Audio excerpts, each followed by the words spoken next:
Flyboards are becoming one of the hottest toys to have if you are a water sport lover. And tonight's hometown tourists David Leiden and Aaron Malone take us on an adventure to Flyboard TC to check out what it's like to fly above and dive underwater with a jet on your feet.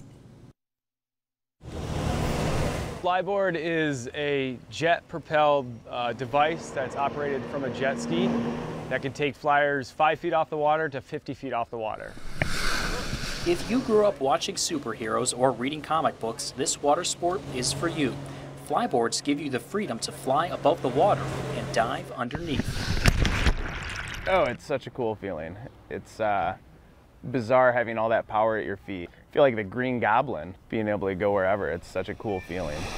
Back in the day when we read comics when we were kids, Silver Surfer, all these comic book heroes is now finally coming to life that we're allowed to do it in this day and age with the technology and the extreme sports.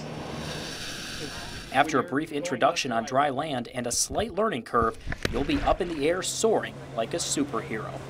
It's a blast. You just got to be able to laugh at yourself and try to figure out what you're doing wrong.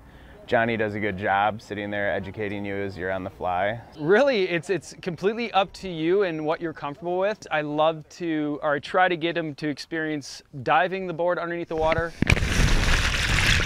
like we call it dolphin diving, as well as coming up and flying a little bit higher than you would think you would go.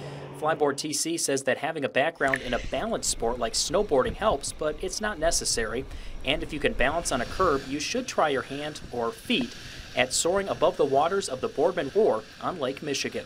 But there's really nothing that compares to the freedom of flying through the air as high as you'd like to go, circling, diving, going underneath the water, exploring what's underneath the Northern Michigan waters. It's truly a remarkable experience. Just an exhilarating, fun, entertaining new thing to try. So I've wanted to try it for years and I just finally got around to it. For Hometown Tourist in Traverse City, I'm David Leiden.